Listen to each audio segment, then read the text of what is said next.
Boleh tak ibu bapa bayar zakat kepada anak? Anak dia susah, dah kahwin, asnaf. Ibu bapa nak keluar zakat bagi ke anak, boleh tak? Anak pula bagi zakat dekat mak ayah susah. Dia macam ni, atas ke bawah tak boleh bayar zakat. Ibu bapa, ibu-ibu sekalian, kalau ada anak yang susah, anak nikah, dia pula nikah dulu bukan pilihan kita contohnya. Lepas tu susah, jangan sekali-kali sebut tu lah kau tak derhaka mak kan hidup kau susah. Sesen pun mak tak nak tolong. Na'udzubillah min zalik. Na'udzubillah, na'udzubillah. Kita jadi ibu bukan dimuliakan dengan pangkat, dimuliakan dengan amanah. Bukan sebab jadi ibu tu kita berbangga dengan pangkat kita jadi ibu, ada kuasa jadi ibu, soalannya mudah kita nak letakkan anak derhaka. Sedangkan pada zaman Sayyidina Umar pernah seorang anak ayah mengadukan tentang anak. Kemudian anak ni pun tanya, wahai Sayyidina Umar, adakah anak je derhaka, ibu bapa boleh jadi derhaka? Sayyidina Umar kata, ya, ibu bapa juga boleh jadi derhaka. Dia pun cerita apa masalah. Sayyidina Umar kata, kamu lebih dahulu derhaka sebelum anak kamu derhaka kepada kamu. Sebab itu kita ni, bila kemuliaan kita tinggi didanakan darjat oleh Allah para wanita sekalian, bersamanya ada amanah. Antara amanah seorang ibu adalah mendoakan anak walaupun anak tu menyakitkan hati sampai mati. Sebab doa adalah kepala ibadah. Doa adalah ibadah yang besar dalam Islam sebenarnya. Dan Allah bagi lidah yang mustajab, lidah yang masing kepada seorang ibu. Saya tak pelik ramai ibu-ibu kecil hati dengan anak. Menangis, ustazah, pedih apa yang anak saya buat. Kalau ustazah duduk tempat saya macam mana? Saya kata memang cerita Hajah ni sangat dahsyat. Anak buat macam ni, macam ni. Saya rasa saya tak mampu dah nak doakan dia, ustazah. Selagi mana dia tak minta maaf dengan saya tak akan doakan dia. Terputus dah doa dia daripada saya. Saya kata kalau Hajah buat syarat macam tu, kemungkinan besar anak tak datang minta maaf. Kemungkinan besar anak tak balik, anak tak datang sampai Hajah mati. Kenapa, ustazah?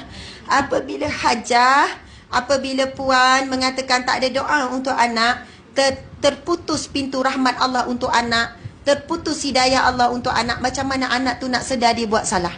Sepatutnya Hajah bila anak menyakitkan hati macam ni, dia darah daging kita, lagi kuat Hajah doakan untuk dia.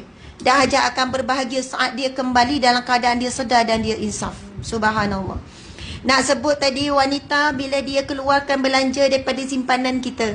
Anak kita susah, tak boleh bayar zakat pada anak ya. Yang boleh kita buat adalah membantu dia. Dan memang jadi kewajikan ibu bapa yang mampu bantu anak yang susah. Kadang-kadang ibu bapa hari ni minta maaf. Dia dah berkahwin, dia dah ada ni, biar dia berdikari. Orang tu sampai tak ada duit, anak tak pergi sekolah. Sebab apa? Saya sebelum ni, masa sebelum sibuk dengan ceramah, kami buat aktiviti ni aktif. Bantuan orang susah, fakir miskin, ramai orang bagi. Kadang ustazah ambil lah ni, saya bagi transfer duit ni untuk bantu orang susah. Tengok-tengok 10,000 ada orang bagi, 5,000 ada orang bagi, kadang berkumpul sampai 10,000. Jadi masa tu aktif pergi ke rumah orang ni, jumpa memang ramai orang susah. Kebanyakannya dibuang keluarga, alasan keluarga dah kahwin, survive lah sendiri.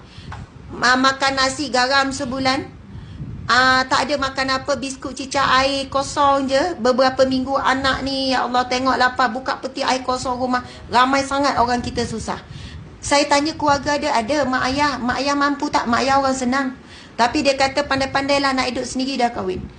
Sekarang kita kena harus sedar, kadang-kadang kita jadi perantaraan rezeki anak-anak. Tak semestinya anak tu bawa tanggungan kita. Anak dah kahwin pun, subhanallah, kalau kita faham, sedekah karabah sangat besar pahalanya. Bahkan dalam satu hadis Nabi SAW, dalam kitab Al-Kabair, dosa-dosa besar, hadis yang sahih, Nabi bersabda, sesungguhnya Allah tidak memandang sedekah seseorang yang membantu orang yang jauh, tetapi tidak membantu orang yang dekat. Kita rasa kita sedekah dah banyak, ke Palestin kita bagi, ke Syria kita bagi, masjid ni bagi, tapi ada anak kita yang susah, ada adik-beradik kita yang susah, suami kita sendiri susah. Siapalah mak ayah ke tok-tok saudara ahli keluarga ada yang susah, kita duk bagi pada yang jauh. Kita bimbang di bangkit di akhirat kelak, kita ingat kita dapat pahala sedekah yang banyak, rupanya Allah Ta'ala terhijab kerana kita tak bantu orang yang terdekat. Kalau orang ada sikap ni, nescaya tak ada orang yang susah. Tapi kadang prinsip kita nak tolong adik tapi dia pemalas, baik tolong orang Syria. Ni tak faham dari sudut keutamaan. Memang adik tu pemalas. Lagi saya tolong dia lagi pemalas. Kenangkan anak dia. Bagi melalui anak dia. Anak ni sekolah, you orang tak bayar, pergi ni. Kalau rasa tak nak, bagi dekat bapak tu sebab bapak tu tak bekerja, pemalas. Sebab dia ada tanggungan, anak tu anak saudara kita. Kita mungkin tak ada tanggungjawab pada adik tu, tapi pada anak saudara. Ini umum lah ya, boleh pergi luas lagi ni. Dan Nabi sambung sabda tu, dan Allah tidak akan memandang wajahnya di hari kiamat kelak. Berat. Maksud di hari akhirat kelak Allah tak nak pandang orang macam ni.